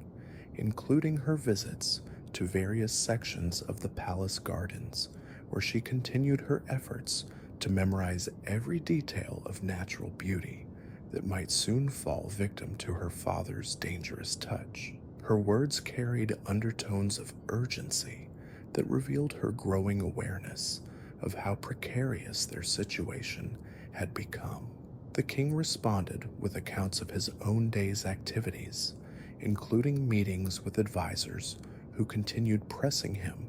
to employ his gift for various state projects while remaining ignorant of the true costs such applications would entail. He described the increasing difficulty of managing diplomatic relations with neighboring kingdoms whose representatives arrived expecting demonstrations of divine favor that he dared not provide, and the growing pressure from his own courtiers who interpreted his reluctance as evidence of selfishness or lack of commitment to their collective welfare. These exchanges revealed how the burden of his secret was affecting not only his personal relationships, but his effectiveness as a ruler, creating situations where sound governance required decisions that his transformed condition made increasingly difficult to implement safely. The kingdom that had once run smoothly under his attentive leadership was beginning to show signs of strain as important issues remained unresolved due to his inability to participate fully in the collaborative processes that effective administration required. As the evening progressed and servants cleared away dishes that had fortunately remained in their natural state throughout the meal, both father and daughter found themselves confronting the reality that their current arrangements represented temporary accommodations rather than sustainable, long-term solutions to problems that seemed to be growing more complex with each passing day. The careful protocols that allowed them to share meals and maintain basic communication could not address the deeper issues of isolation and emotional distance that were gradually eroding the foundations of their relationship. The sound of music drifted into the dining hall from the great courtyard where palace musicians had gathered to practice pieces intended for an upcoming festival celebrating the autumn harvest, their melodies serving as poignant reminders of the seasonal rhythms that had always provided structure and meaning to life within the royal household. The approaching festivities would require the king's participation in traditional ceremonies that involved direct contact with harvest offerings and ritual objects, creating challenges that neither he nor his advisors had yet begun to address adequately. Princess Zoe listened to the distant music with an expression that combined appreciation for its beauty with sadness at the implications it carried for their increasingly complicated future. The festivals and celebrations that had always marked the passage of time throughout their kingdom were becoming sources of anxiety rather than joy, as they contemplated the elaborate precautions that would be necessary to allow the king's participation without risking transformations that might disrupt ancient traditions or create dangerous precedents. The conversation gradually turned to more philosophical considerations about the nature of leadership and the qualities that enabled rulers to serve their people effectively, those despite personal limitations or extraordinary circumstances. Princess Zoe observed that her father's greatest strengths as a king had always stemmed from his ability to connect directly with his subjects, understanding their needs through personal interaction and responding to their concerns with genuine compassion that transcended formal political structures. This insight forced both of them to confront the disturbing possibility that the divine gift intended to enhance his ability to serve others was actually undermining the fundamental qualities that had made his service valuable in the first place. The power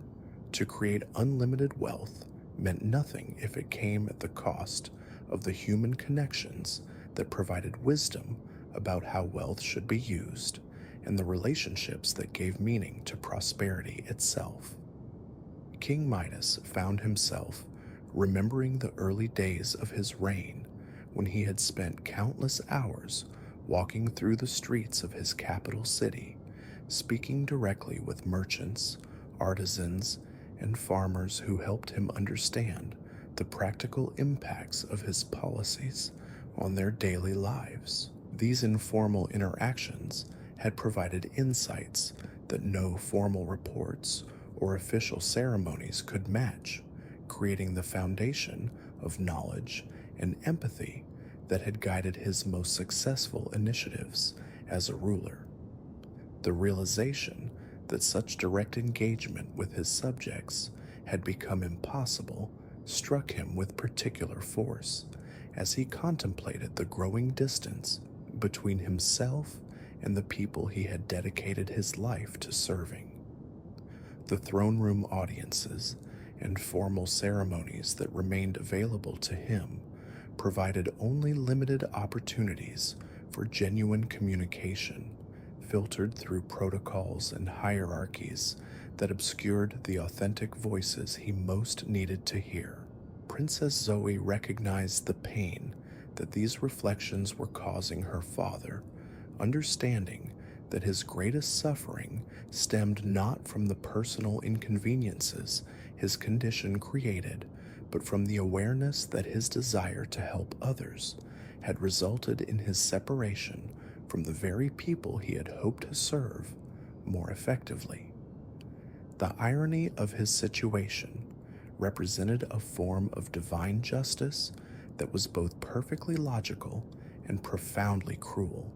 punishing good intentions through the literal fulfillment of wishes that had been made without adequate understanding of their full implications. The evening shadows that gradually filled the dining hall seemed to mirror the darkening mood that had settled over their conversation, though neither father nor daughter was prepared to abandon hope entirely. Their discussion began exploring possibilities for finding ways to work within the constraints their circumstances imposed, while preserving the essential elements of leadership and family connection that gave their lives meaning and purpose. These explorations led them to consider whether the king's gift might be employed in carefully controlled ways that could benefit the kingdom while minimizing the risks of accidental contact with people or objects whose transformation would represent genuine losses. The creation of a dedicated workshop where selected materials could be converted to gold under controlled conditions might provide resources for state projects while isolating the dangerous aspects of his power from the broader community. Yet even these limited applications carried implications that troubled both of them as they contemplated the environmental and social consequences of systematically converting natural materials into precious metal. The mines and quarries that would be required to supply raw materials for transformation would disrupt landscapes and communities, while the sudden availability of unlimited gold might destabilize economic systems throughout the region in ways that could ultimately harm the very people the king hoped to help. The complexity of these considerations revealed how divine gifts often created problems that extended far beyond their immediate effects, generating cascading consequences that challenged the wisdom and foresight of even the most thoughtful recipients. The power to reshape matter according to will required corresponding wisdom about the interconnected nature of all material existence, knowledge that mortals typically acquired only through painful experience with the unintended results of their actions. As the candles burned lower and the evening grew later, father and daughter found themselves drawn toward the great windows that looked out over the palace gardens, where the golden tree stood sentinel among its still living companions. The moonlight that illuminated this scene created a study in contrast between natural beauty and artificial perfection that seemed to encapsulate all the themes their conversation had explored, offering a visual reminder of choices made and consequences that continued to unfold with inexorable persistence. The sight of that transformed tree, magnificent in its metallic splendor, yet forever separated from the cycles of growth and renewal that gave meaning to natural beauty, served as a constant reminder of the fundamental questions that his gift had forced them to confront. The relationship between value and vitality, between material wealth and spiritual prosperity, between individual power and collective welfare, all remained unresolved despite hours of thoughtful discussion and careful analysis. Princess Zoe moved closer to the window, maintaining the careful distance from her father that their safety required while sharing the contemplative mood that the evening's conversation had created. Her reflection in the glass seemed to merge with the garden scene beyond, creating a visual metaphor for the ways in which human consciousness interacted with the natural world to create meaning and beauty that transcended mere material existence. The understanding that this interaction might be permanently altered by divine intervention added urgency to their search for solutions that could preserve what mattered most while managing powers that seemed designed to separate them from the sources of their greatest joy. The night breeze that stirred the curtains carried scents of jasmine and roses from the still living portions of the garden, reminding them both of pleasures that remained accessible despite the restrictions their circumstances had imposed. These simple sensory experiences provided anchors to the natural world that no amount of gold could replace, serving as reminders of values that transcended material wealth and touched the essential elements of human experience that made existence meaningful regardless of external circumstances. The evening that had begun with careful protocols and measured conversations was drawing toward a close that would leave both father and daughter with much to contemplate as they prepared to face another night of separate chambers and dreams haunted by questions that remained unanswered. The golden artifacts that surrounded them caught the flickering candlelight and reflected it back in patterns that were beautiful yet somehow hollow, lacking the warmth and vitality that characterized objects that retained their connection to the living world from which all true value ultimately derived. The morning that followed brought with it a revelation that would crystallize all of King Midas's growing fears into a single moment of devastating clarity. The sun had barely crested the horizon when Princess Zoe appeared in the doorway of her father's chambers, her face radiant with excitement as she carried news that she believed would bring him the same joy it had brought her. In her hands, she held a crown of wildflowers she had woven during her early morning walk through the gardens, each bloom selected with loving care to represent a different aspect of their kingdom's natural beauty. The delicate circlet she had crafted contained roses from the palace gardens, their crimson petals still glistening with dewdrops that caught the morning light like tiny diamonds. Interwoven among them were sprigs of lavender that released their soothing fragrance with every gentle movement, while tiny white jasmine blossoms added their own sweet perfume to the aromatic symphony.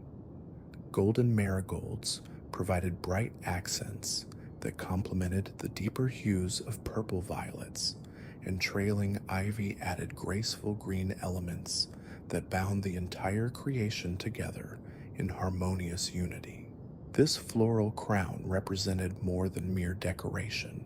serving as a tangible expression of the love and devotion that connected father and daughter despite the growing challenges their circumstances had created.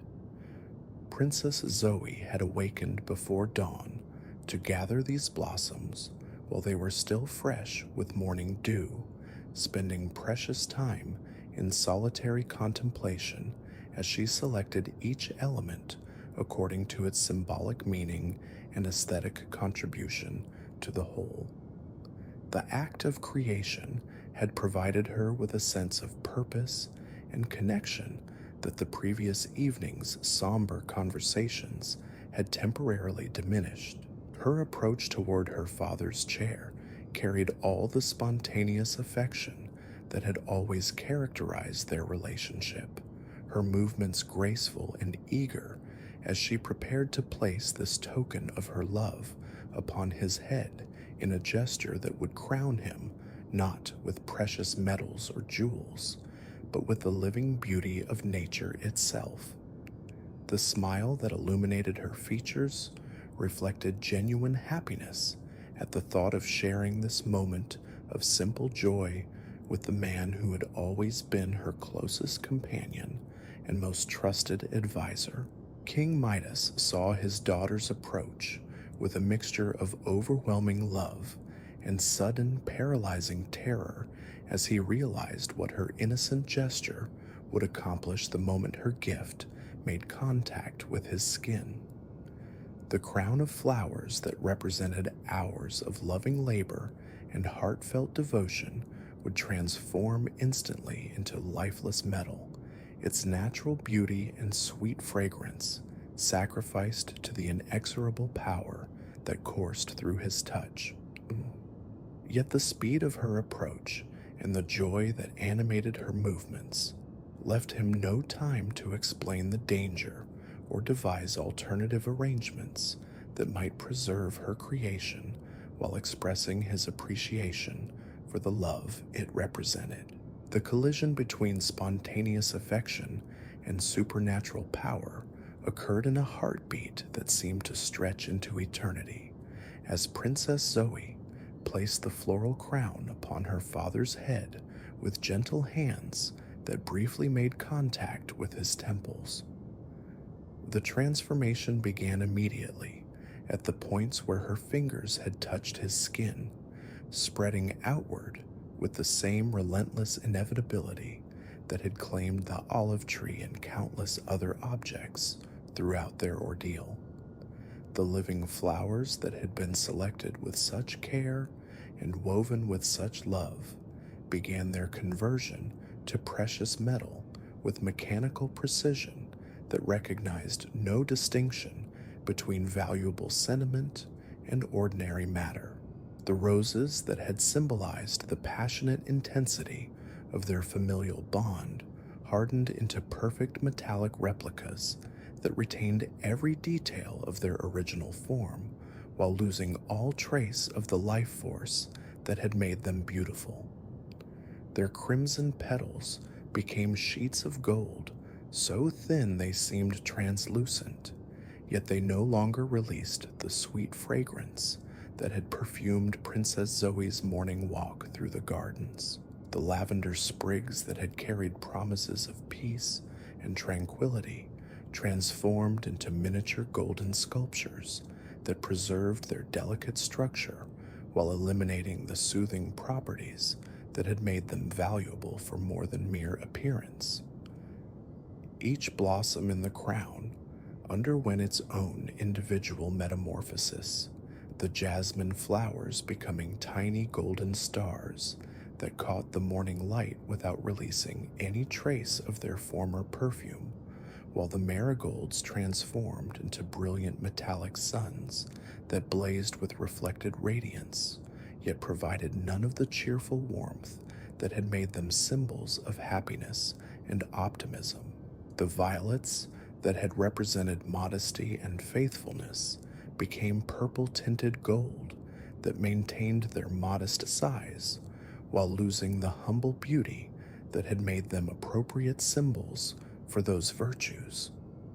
The ivy that had bound the entire creation together with living green flexibility became a network of golden wire that held the transformed flowers in their intended arrangement while eliminating the organic vitality that had originally allowed the plants to interweave naturally with one another. The crown that had begun as a celebration of living beauty and natural harmony became a perfect artistic reproduction that captured every visual detail while destroying every quality that had made the original creation meaningful as an expression of love and devotion. Princess Zoe watched this transformation with horror that transcended anything she had previously experienced, understanding for the first time the full magnitude of the curse that had disguised itself as a blessing in her father's life.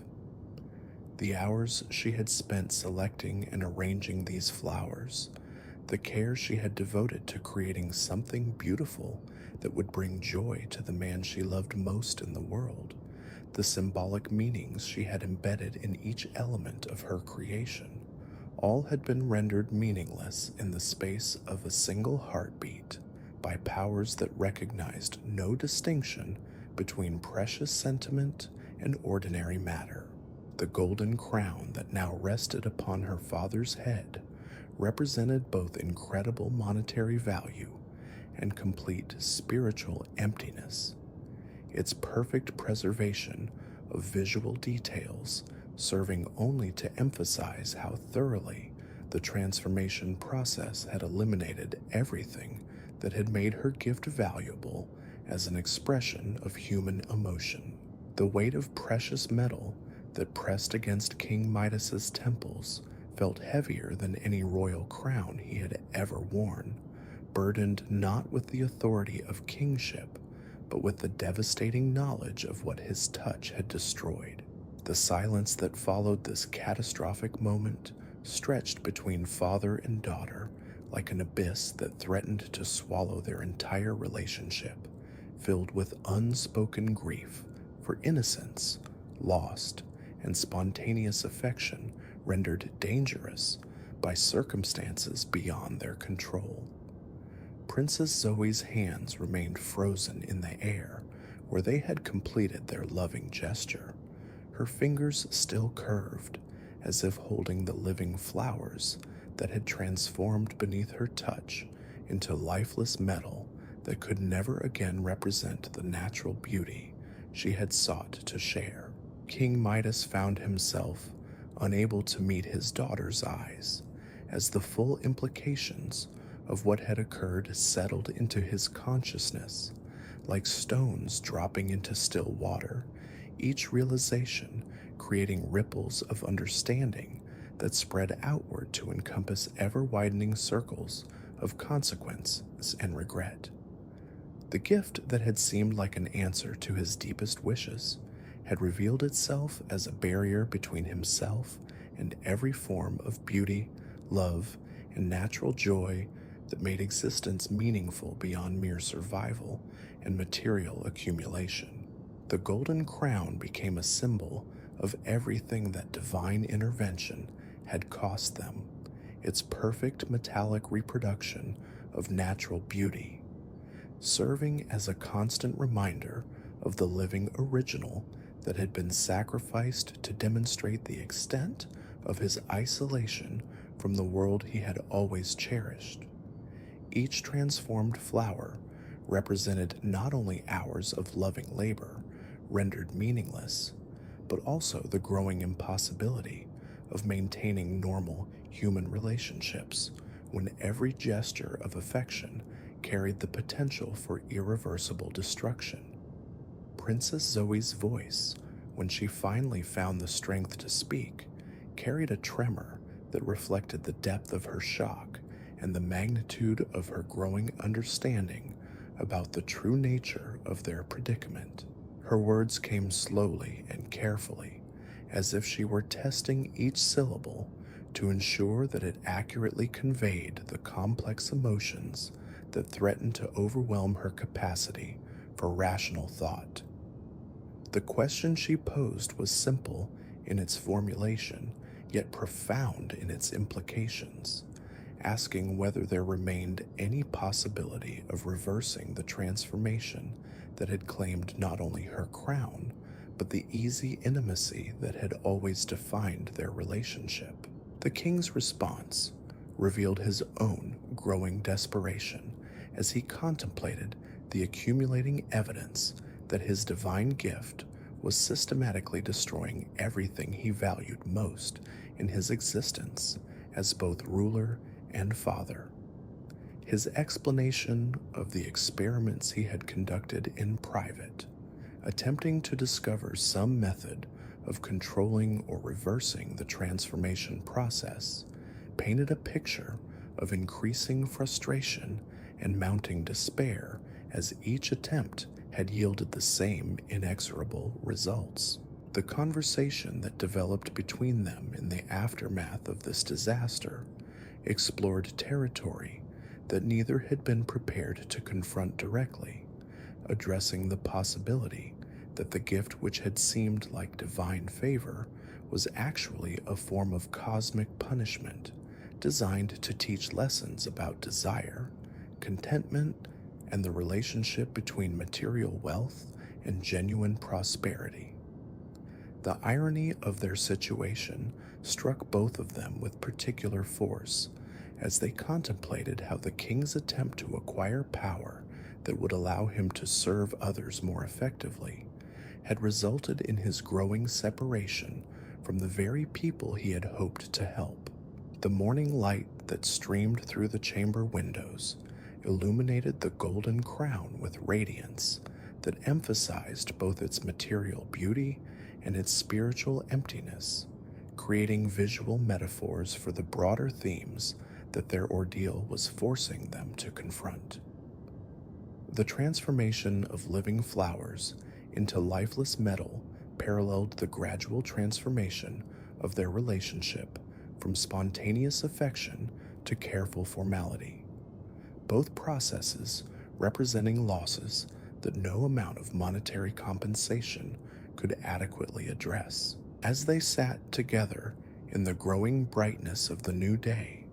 maintaining the careful distance that their safety now required while struggling to preserve some vestige of the emotional intimacy that had always sustained them both, father and daughter began to understand that their situation demanded solutions that extended beyond mere practical accommodations to address the fundamental questions about human nature and divine justice that King Midas's wish had inadvertently raised.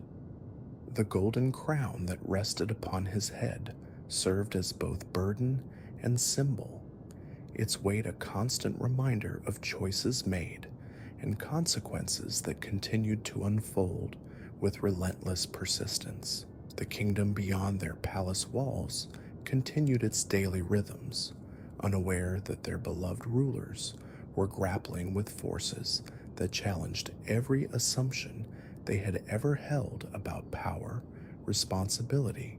and the true sources of human happiness. The golden tree in the garden stood as silent witness to their struggle,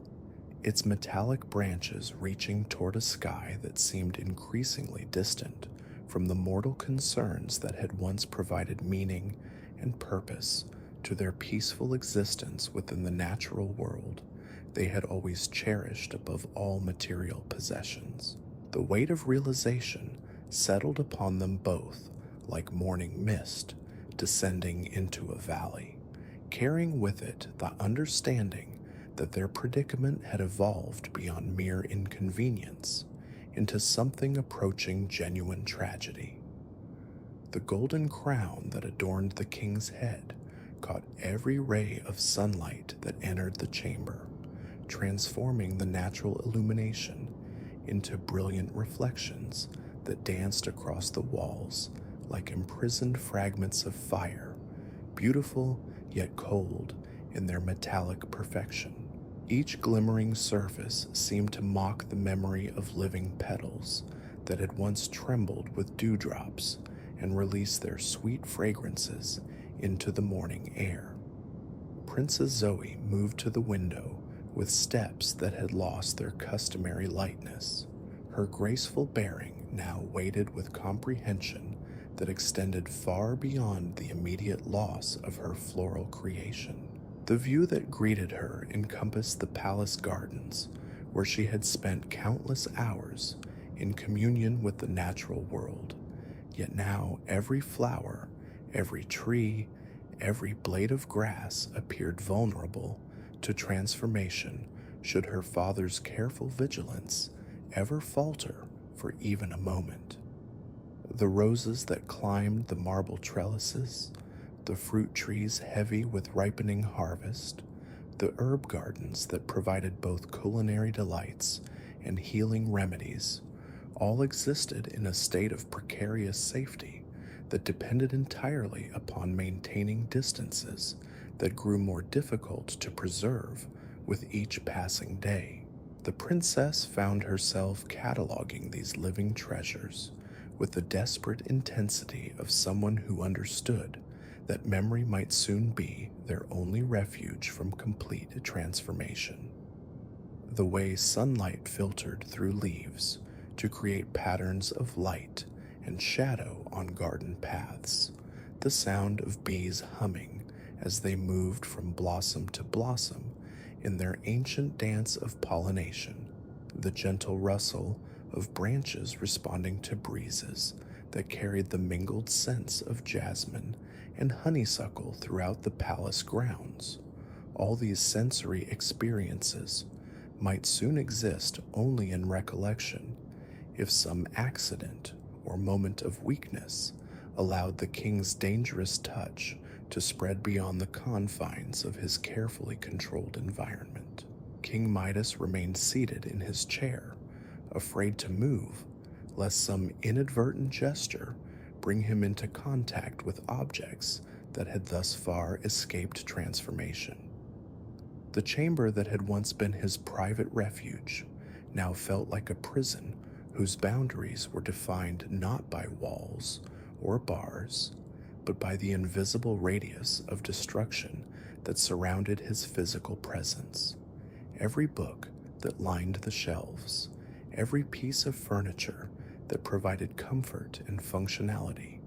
every decorative object that contributed beauty and meaning to his personal space, all remained at risk of joining the growing collection of golden artifacts that served as monuments to power exercised and consequences accepted. The psychological burden of this constant vigilance was beginning to manifest in ways that concerned both father and daughter, as the king's natural movements became increasingly stilted and unnatural. The confident gestures that had always accompanied his speech, the unconscious adjustments of posture that had reflected his comfort in his own environment, the casual interactions with familiar objects that had provided texture and richness to daily existence, all had been replaced by mechanical precision that drained spontaneity from every aspect of his behavior. The servants who attended them during this morning crisis moved through the chamber with the same careful attention to distance that had become characteristic of all palace interactions, their loyal faces reflecting confusion and growing concern about changes they could observe but not comprehend. The golden crown that adorned their sovereign's head would certainly be interpreted as evidence of divine favor and supernatural blessing, yet the expressions of anguish that marked both royal faces suggested that such apparent good fortune carried costs that remained hidden from ordinary understanding. The morning progressed with agonizing slowness as father and daughter attempted to find words adequate to address the magnitude of their shared realization. The conversation that developed between them moved through phases of denial, anger, bargaining, and gradual acceptance as they confronted the possibility that the transformation which had claimed Princess Zoe's loving gift might represent only the beginning of losses that would ultimately encompass everything they valued in their relationship and their connection to the living world around them. The philosophical implications of their predicament began to crystallize into questions that challenged fundamental assumptions about desire, satisfaction, and the relationship between material abundance and genuine prosperity. The king's original wish had emerged from noble intentions to serve his people more effectively, yet its fulfillment was systematically eliminating his capacity to maintain the human connections that provided wisdom about how power should be exercised in relationships that gave meaning to service itself. Princess Zoe articulated insights that revealed wisdom beyond her years as she analyzed the paradoxical nature of divine gifts that appeared to provide exactly what had been requested while destroying the very foundations that made such gifts valuable. Her observations about the crown that had transformed beneath her loving touch served as metaphors for broader patterns in human experience, where the pursuit of particular goals often resulted in the loss of qualities that had made those goals seem worthwhile in the first place. The irony of their situation struck them both with increasing force as they contemplated how the king's desire to create unlimited wealth for the benefit of others had resulted in his separation from the people he had hoped to serve. The gold that his touch could produce remained meaningless if its creation required the destruction of living systems and natural beauty that provided the foundation for genuine prosperity. The palace gardens that had once symbolized the harmonious relationship between human cultivation and natural abundance now represented a constant source of anxiety about accidental contact that might transform living ecosystems into lifeless metal sculptures. The economic implications of the king's power began to seem less significant as they confronted the personal and spiritual costs that its exercise inevitably entailed. The roads, aqueducts, and monuments that his advisors continued to propose would certainly demonstrate Phrygia's material prosperity to neighboring kingdoms, yet they would be constructed from materials that had been stripped of their original vitality in service of human ambitions that increasingly appeared to be missing essential elements of wisdom and understanding. As the morning advanced toward noon, the conversation gradually shifted from analysis of their current predicament to exploration of possible solutions that might address both the practical challenges of managing dangerous power and the deeper questions about human nature that their ordeal was forcing them to confront. The possibility that divine gifts might be revoked or modified under appropriate circumstances offered hope that had been absent from their previous discussions,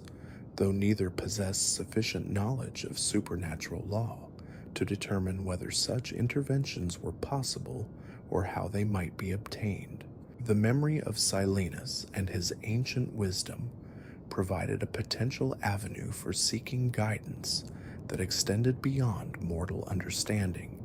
though contacting the satyr would require knowledge of divine protocols and supernatural communication methods that lay far beyond their current capabilities. The festivals and celebrations that mark the passage of seasons throughout their kingdom might provide opportunities for establishing contact with divine powers, though such attempts would carry risks that could potentially worsen their situation if approached without adequate preparation and understanding. The afternoon brought new challenges, as reports reached the palace describing increasing tensions throughout the kingdom,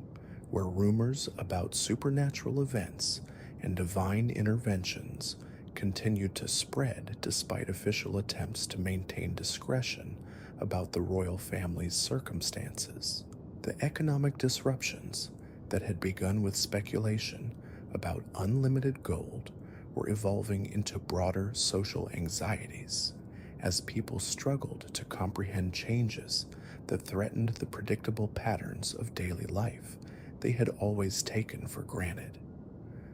Delegations of nobles and merchants who had traveled from distant kingdoms seeking audiences with the supposedly blessed ruler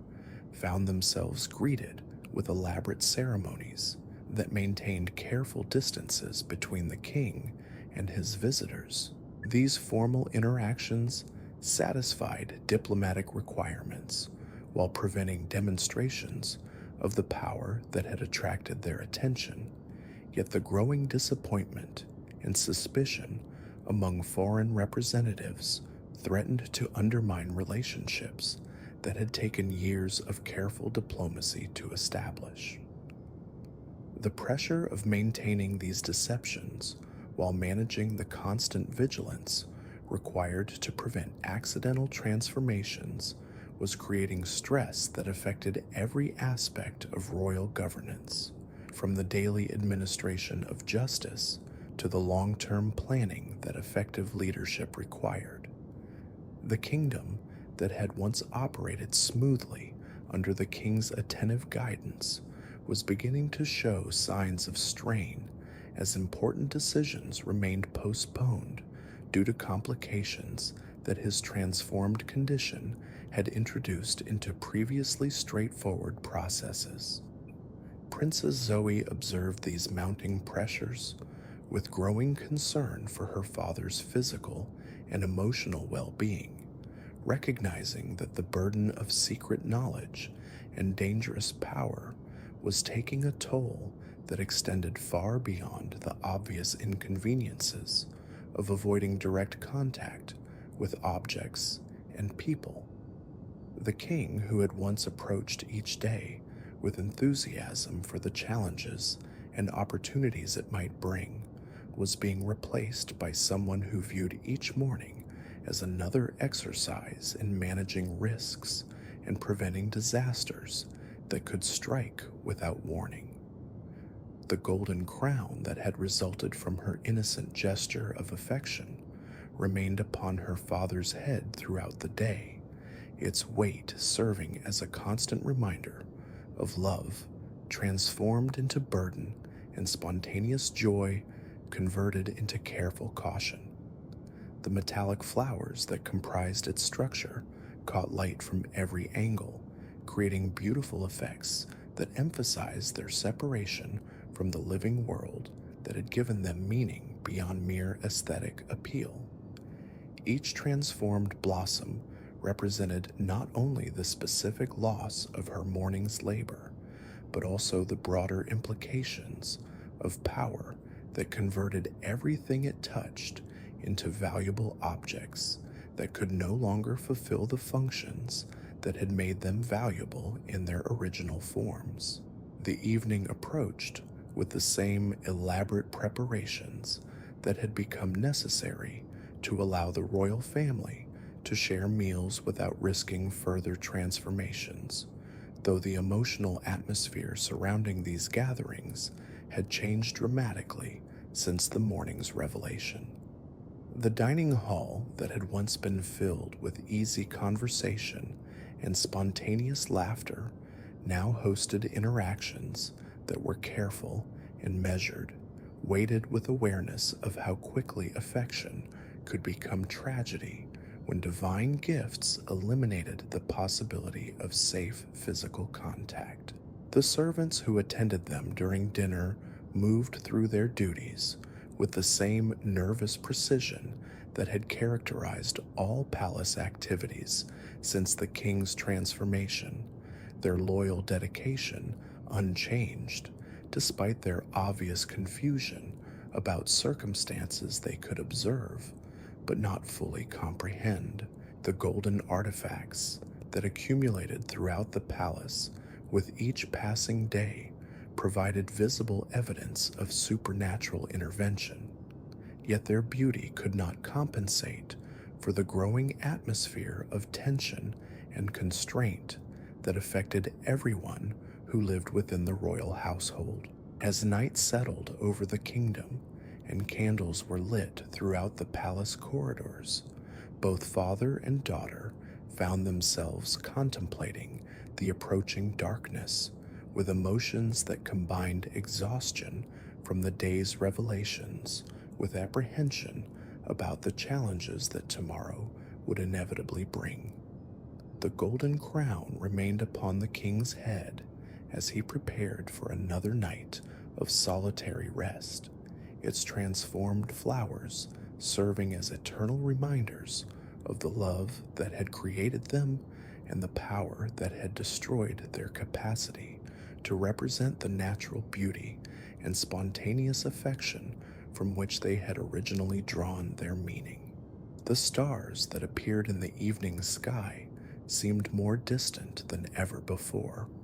their ancient light carrying no guidance for mortals who had discovered that divine gifts could become divine curses when they separated their recipients from the sources of joy and connection that gave existence meaning beyond mere survival and material accumulation. The golden tree in the garden stood silhouettely against the night, its metallic branches reaching toward celestial bodies that offered no solutions for problems that seemed to grow more complex with each attempt to understand their full implications and develop strategies for managing their consequences without sacrificing everything that made life worth experiencing. And so we reach the end of this ancient tale, a story that has whispered its wisdom across countless generations of dreamers who have drifted into sleep while contemplating the delicate balance between desire and contentment. King Midas, who began his journey as a ruler blessed with wisdom and genuine care for his subjects, discovered through divine intervention that the greatest gifts can become the heaviest burdens when they separate us from the simple human connections that give meaning to existence itself. The golden crown that rested upon his head, transformed from living flowers into lifeless metal, serves as the perfect symbol for this timeless lesson about the relationship between material wealth and spiritual prosperity. In seeking the power to serve others more effectively through unlimited riches, Midas found himself isolated from the very people he had hoped to help, his touch becoming a barrier rather than a bridge between himself and the world he cherished. As you settle deeper into the comfort of your bed tonight, let the gentle weight of sleep carry you beyond the marble halls of ancient Phrygia, beyond the gleaming gardens where golden trees stand as monuments to choices made and consequences accepted. Allow your mind to drift like moonlight across still waters, carrying with it the understanding that true wealth lies not in what we can acquire, but in what we can share without losing, touch without transforming, and love without fearing the cost of our affection. Rest well, knowing that the most precious treasures are often the simplest ones, those that require no divine intervention to obtain and no supernatural power to preserve, existing in the gentle rhythms of breath and heartbeat, in the warmth of connection and the peace of contentment with what we already possess.